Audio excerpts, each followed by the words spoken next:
And with that, we get to hear from the folks that have used this material and have learned how to use it and have made it much better. And I'm going to turn it over to my colleague Jerry now to welcome them and help share their learnings with you. Thank you. Thank you, Bob. Yes, this is so exciting. We have Betsy Warner and Aliyah Cohen, who are both from Grand River Academy in Grand Junction, Colorado. I live in Denver, Colorado, so they're about 4 hours away from me on what's called the Western Slope of Colorado. And, Bob mentioned lots of different environments for the use of our skills for secondary school success. And Aliyah and Betsy will share a little bit more about themselves. They are in that online and hybrid teaching situation at Grand River Academy. And so we are excited to have them with us today. Also, I have a series of questions that I'm going to ask Betsy and Aliyah.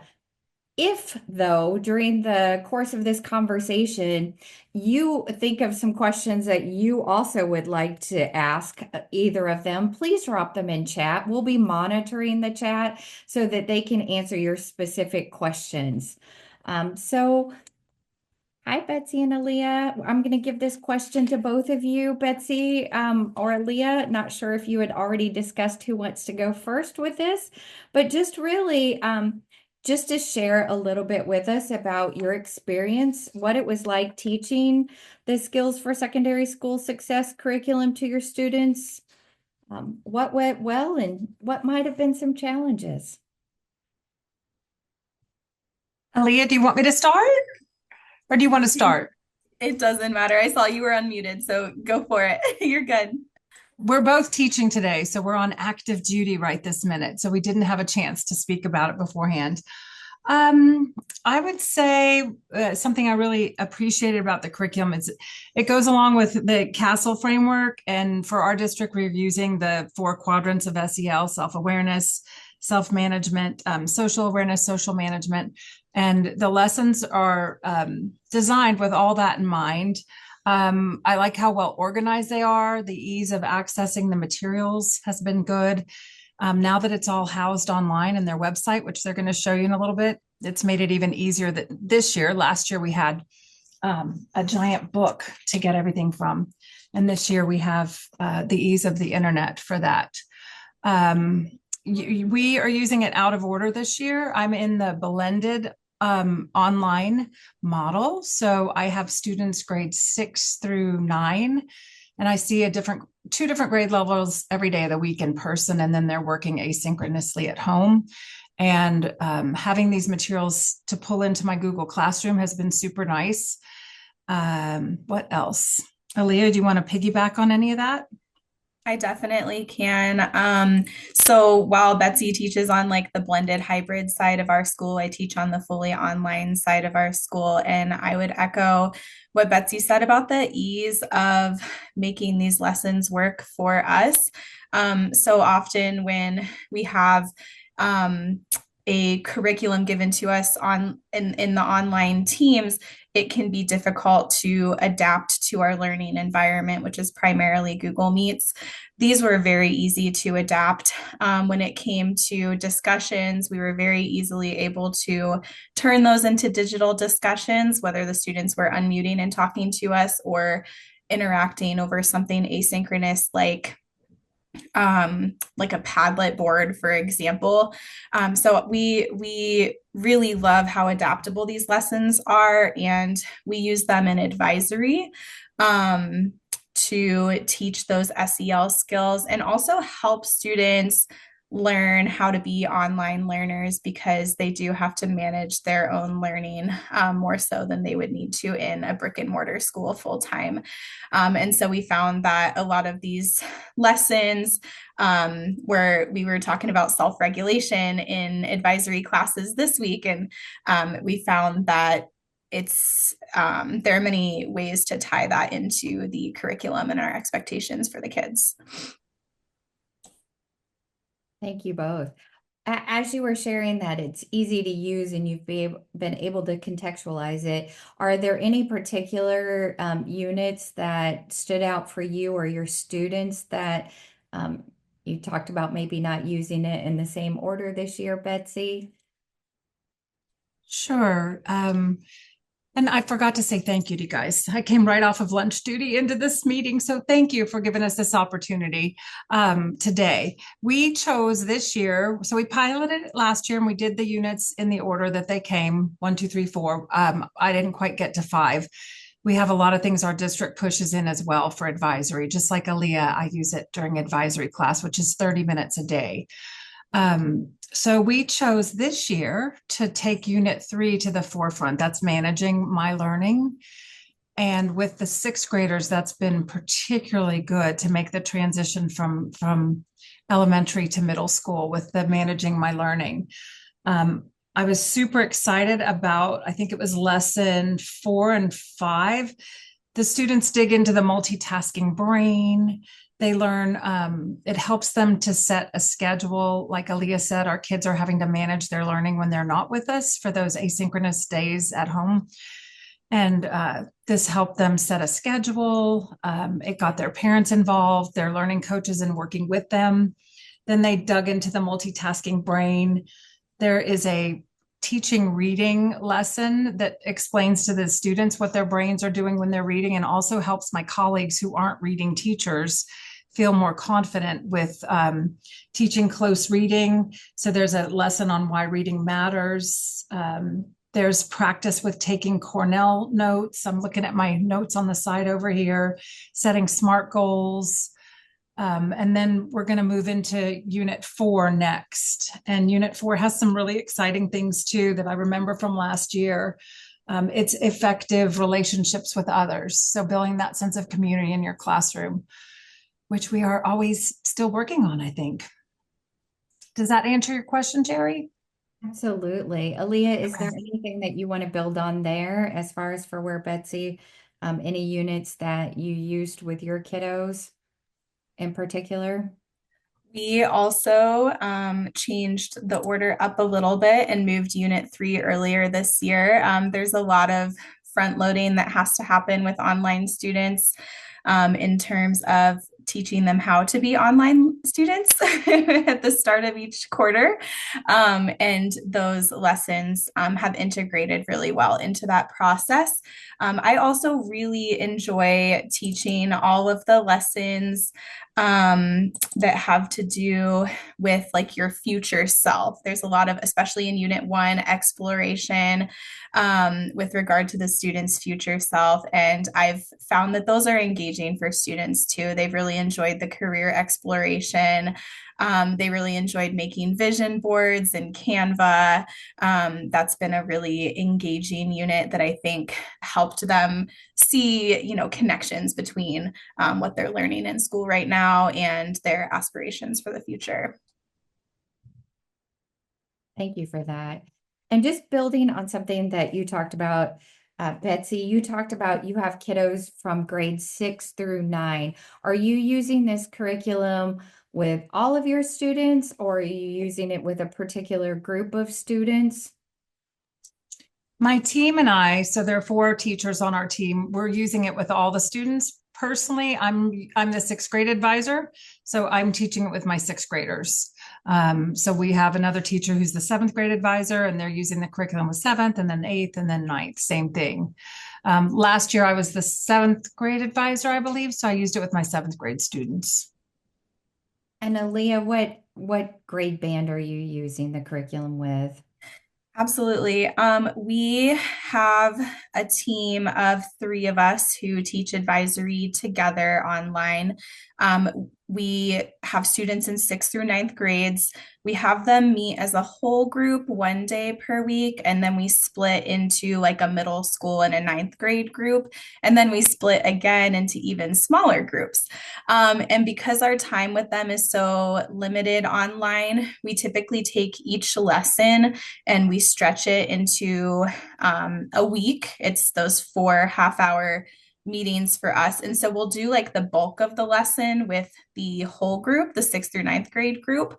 And then we'll do some more interactive activities in the middle school and ninth grade groups. And then by the time we get to the small groups at the end of the week, we are typically doing like one-on-one intervention, and students are working on the assignments that go with each lesson. So it sounds like you've customized a little bit of the curriculum for each of the different grade levels that of the students that you're working with. So it's been great. But one of the things is sometimes there are barriers or challenges, when you're starting to implement something new. So if you were thinking about any lessons that you learned in implementing this curriculum, what would you share with teachers who are online with us today and they're thinking about implementing skills for secondary school success in as part of their curriculum? What advice might you give them as far as for some of the things that, for them to either anticipate or, your thought processes when you were beginning to use the curriculum, or maybe now that you're using it a second year, what you changed for this second year? And Aliyah, do you want to answer that first? Betsy's I probably. can. Yeah, that's fine. I'm just collecting my thoughts a little bit. I guess due to just the nature of our schedule and having to stretch the lessons, sometimes we do run into, a situation where we might not have enough content for the fourth day that we're teaching a lesson. And so something that I've found helpful is going into TED Ed videos on YouTube. And I can usually find a TED Ed video that coordinates with whatever we're doing that week. And I've been able to supplement in that way.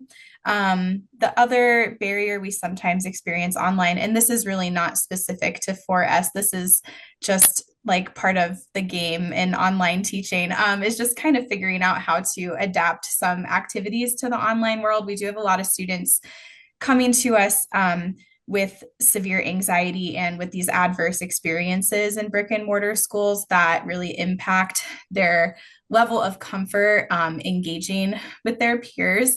And so just being creative and finding different ways that we can encourage them to interact with each other that is not, necessarily unmuting their mic and talking in a Google Meet. And that's where things like the Padlets will come in. Thank you. And Betsy? I was going to address more the planning side of things. Sure. I think the videos are super helpful. So when they open the content in a minute, you'll see there's a teacher video for each unit. And if you preview the unit with that teacher video, kind of walks you through troubleshooting right there. And then I would say the student electronic files are great if you can just pull those into your Google Classroom if you have a learning management system where you could pull those digital files in. So that you don't have to have a printed copy necessary for every student, or you can, of course, make printed copies if you're in person like me. The PowerPoints, you're going to want to download those ahead of time because they do sometimes take a second to download. So you want to have those ready to go for the kids. And then the PowerPoint breaks, like if Aliyah is saying do it over 4 days, the PowerPoint, you could do, slides 1 through 4 the first day. So that there's plenty of content on those PowerPoints to either stretch or condense. So I'm on the kind of flip side of things as Aliyah because I have those different grade levels in person every day. I don't have the luxury of meeting with my 6th graders on the 2 days that they're not on site. So we have to sort of condense the lessons where Aliyah gets to stretch them. And it's worked for both of us. So you have that flexibility and that ability to customize the length of time you're going to spend on these lessons based on your school and your needs. I think everybody appreciates hearing the both and that, because many people have that 20 to 30 minutes to work on the curriculum sometimes every day, or like you're saying, Betsy, just a couple of times a week. And then some folks are fortunate like Aliyah to be able to do it every day. So we have just a couple of minutes left. And so I would like to just hear a little bit about how students have reacted to the curriculum. Like, I think, Aliyah, you were talking a little bit about how the kiddos are in your environment and how you've adapted by using Padlet, or other similar tools for students who may not feel as comfortable like we are speaking today. But how have your kiddos reacted to the curriculum? They've responded really positively. I have noticed huge growth in terms of their ability to collaborate with each other online. That showed up this year in the creation of our social contract. We had students working together to create a physical product for our social contract, and they were doing that over a Google Meet. And it was just really cool to see them be able to divvy up responsibilities spontaneously. It wasn't something that we had to go over with them this year because we did all of that wonderful learning with them last year. So I think it's just given them a structure and a framework for having those social connections with peers, even though they are not physically in the same room as their peers. And that's really wonderful to see. That's a powerful statement. We talk so much about student connectedness. And so hearing that the students are more connected to their peers, as well as to you, Aliyah, thank you for that. And Betsy, you've changed grade levels a little bit, but please share a little bit about how your students reacted to last year or reacting to this year, the curriculum. I wanted to touch on the point our district uses a belonging survey, and we do that at the beginning of the year and then the middle of the year. And our data, so the way we're building that sense of community is through our classroom procedures, but also through our advisory. It's really that SEL lens. And our data showed that the students did have that sense of belonging. The curriculum it allows kids to be vulnerable. They're not all going to have the same answer ever. So we're also looking at individual differences. Kids are able to talk through those differences and see the lens of where my friend is coming from. And I think that's helped build the sense of community. There's a little bit of resilience built in. Like Aliyah said, they have a vision board. And for some kids, just the sheer act of cutting was very hard. They did theirs online, but we have, like you guys mentioned earlier in the beginning of this webinar, the COVID kids were definitely impacted with the ability to do those small motor skill, the fine motor skill challenge can be challenging. So they have to work through those challenges in that activity that Aliyah mentioned with the vision boarding. But overall, I think it helps to celebrate the kids' differences. It helps them to feel empathy towards each other and build a sense of collaboration. Thank you both. So I've asked questions, but I want to make sure that as we close up our dialogue and our conversation, that if there's anything that you want to share that either my questions didn't address or Betsy, sometimes you're like, I wanted to share this. Please feel like in these closing moments, please share just from your hearts, your classrooms, just anything else that's top of mind for the educators that are with us today. And whoever, okay, Aliyah. Yeah, I would just add, so my first year of teaching was the 2019-2020 school year.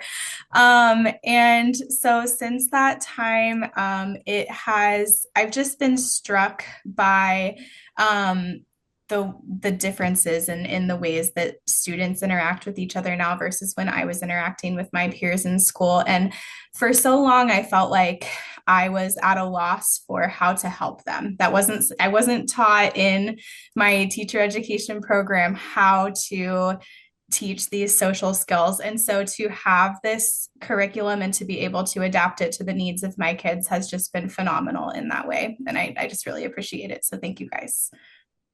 Thank you. Final words, Betsy? And you're on mute.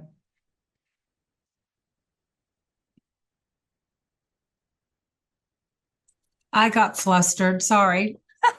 Okay. I would just encourage people to give it a whirl. I mean, you're going to have a chance in a minute to dig into the materials and get in there and see what you find. I mean, there are phenomenal resources in here that support Black History Month. You can bring in other cultural aspects. I think we had a woman speak last time about she was from New Mexico and they were able to pull in Dolores Huerta. So you can find community leaders that either fit your region or your ethnicity that you're teaching to mostly, and also celebrate all the ethnicities. I was trying to think about something else. There's a great Martin Luther King speech in there that is his speech to eighth graders, which is pretty neat. I just say you guys have built this wealth, this resource, this wealth of materials that's all there for us to use. So dig in and see what you think.